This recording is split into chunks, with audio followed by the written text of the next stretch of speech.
Bonjour Jérémy, bonjour chers auditeurs de Radio Soleil Provençal. Je suis très heureuse d'animer cette nouvelle chronique mensuelle sur le bien-être. Pour cette première, j'ai décidé de vous faire découvrir mon monde. Alors déjà, je suis Valérie Segondi, hypnothérapeute, coach spécialisée dans le stress, la dépression, les burn-out, enfin tout ce qui peut nous pourrir la vie au quotidien. Prenez un moment et écoutez autour de vous, vos amis, vos collègues. Vous entendrez beaucoup de personnes qui vont se plaindre, qu'ils ont mal, qu'ils se sentent mal, qu'avec leur conjoint ça va pas, que les enfants ça va pas. Et quand vous demandez à ces personnes, alors, qu'est-ce que tu fais pour que ça aille mieux, pour que toi tu ailles mieux? Eh bien vous serez surpris d'entendre la réponse. Tester, c'est assez intéressant, moi je trouve. C'est sûr que nous vivons dans un monde du tout de suite. Vous voulez une pizza, il y a simplement à prendre votre téléphone, appeler et la pizza vous est livrée en direct. Vous voulez connaître la date d'anniversaire de John Lennon? Internet. Et en 2 secondes, vous avez la réponse, comme pour une recette. Moi, alors j'adore Internet pour ça. Je prends Internet, allez, mon petit gâteau au chocolat ou mes petites crevettes au curry et je prends mes petites recettes sur Internet. Mais c'est top, on a tout de suite. Alors que aller chez un thérapeute, un psychologue, un psychiatre, eh bien, qu'est-ce qu'il se passe? Il faut faire des efforts sur soi-même, apprendre à se connaître. Et certains ont peur aussi de ce qu'ils peuvent découvrir. Ils ne veulent peut-être pas creuser ce qu'il y a en eux. Je me souviens d'un patient qui venait pour une dépression.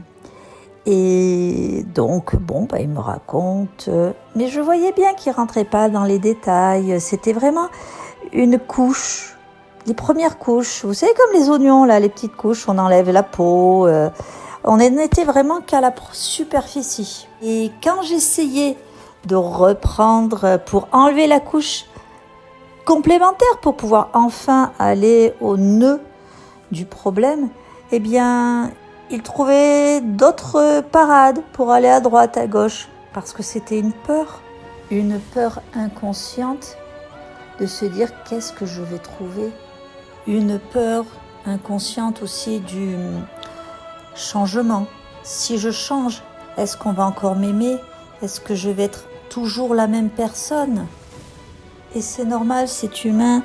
L'humain a peur du changement, a peur de sortir de sa zone de confort. C'est tout à fait normal. Pour en revenir aux personnes qui se plaignent mais qui ne font rien pour s'aider soi-même, moi je me rends compte que oui, je parlais de l'immédiat. Eh bien, souvent, je vois des personnes qui préfèrent aller s'acheter des habits, aller chez le coiffeur. Ça sera un changement physique immédiat, mais on ne fera pas de changement en profondeur à ce moment-là. Les personnes ont aussi peur du regard des autres, car il y a encore cette croyance assez forte que on va chez le psy, chez le thérapeute parce qu'on est fou. Alors, par chance, cette croyance commence à se casser peu à peu, et c'est vraiment une grande chance. Moi, j'ai de plus en plus de jeunes, d'ados qui viennent, que les parents envoient simplement pour pouvoir les aider à entrer dans une vie avec toutes les ressources qu'ils peuvent avoir, toutes les clés. Certaines personnes viennent aussi me voir vraiment en dernier recours. Ils préfèrent d'abord essayer de gérer eux-mêmes leurs problèmes en discutant avec l'entourage. C'est vrai que la culture française qui met l'accent sur l'endurance, la résistance face aux difficultés, il faut être fort, souvent fait que les personnes ont du mal à accepter de l'aide extérieure. Il est important de noter que la perception et l'acceptation de la santé mentale évoluent progressivement en France, avec une prise de conscience croissante de l'importance du bien-être émotionnel. Donc on voit de plus en plus de personnes venir dans nos cabinets et se dire oui, ok, ça y est, J'ai compris, je sais que j'ai besoin de me faire aider et que rapidement, je vais enfin aller mieux. Bon, c'est super, c'est cool de vouloir se faire aider, d'avoir compris que on peut pas faire tout seul tout le temps. Mais qu'est-ce qu'un bon thérapeute ? Vous allez me dire, un bon thérapeute, c'est quelqu'un qui a une bonne formation, des diplômes. Et je vais vous répondre, oui, mais il n'y a pas que ça. Pour moi, un bon thérapeute, c'est quelqu'un qui aime l'être humain. Je prends mon cas, j'ai tout le temps envie d'accompagner les personnes. Je pense à plein de nouvelles idées, de nouvelles techniques, comment je pourrais aider en fonction des problèmes de chacun. Et c'est ça qui fait la plus-value d'un bon thérapeute, à mon avis. Après, je pense aussi qu'on ne devient pas thérapeute par hasard. On a ça au fond de nous, au plus profond de nos tripes.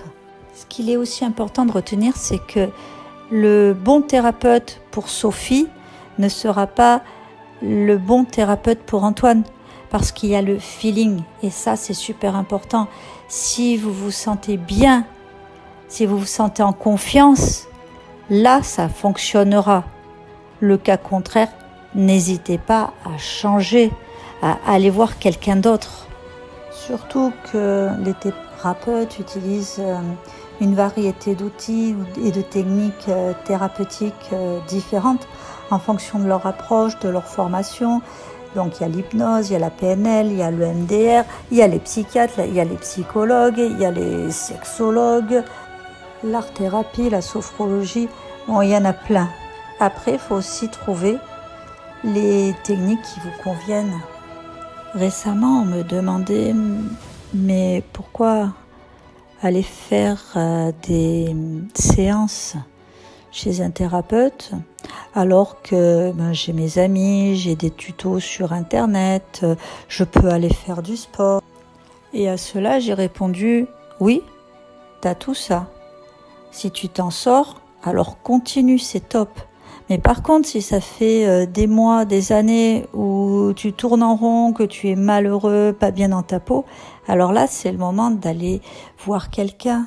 Cette personne a des techniques qu'elle va te communiquer, que tu pourras utiliser dans ton quotidien. Ensuite, la personne, avec son expérience, comprendra tes problèmes qui soient plus ou moins complexes et te trouvera des solutions adaptées.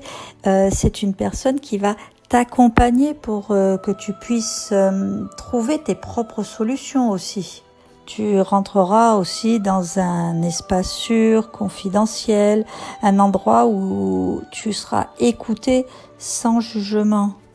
En plus, quand on est dans notre problématique, avec nos émotions négatives qui s'en mêlent, il est très difficile de se mettre en position méta.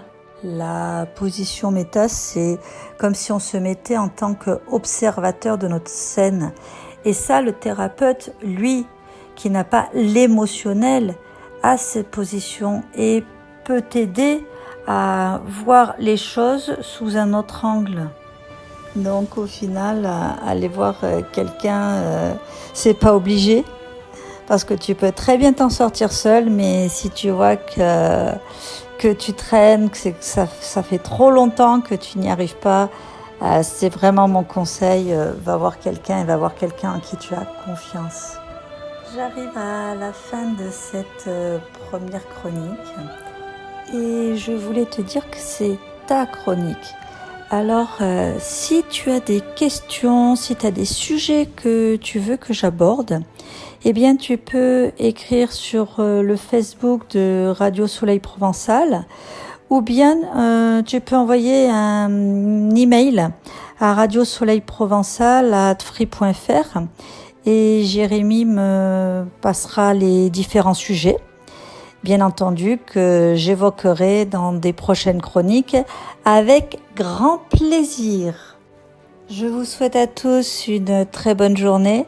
Surtout, prenez soin de vous et à très bientôt. Ciao!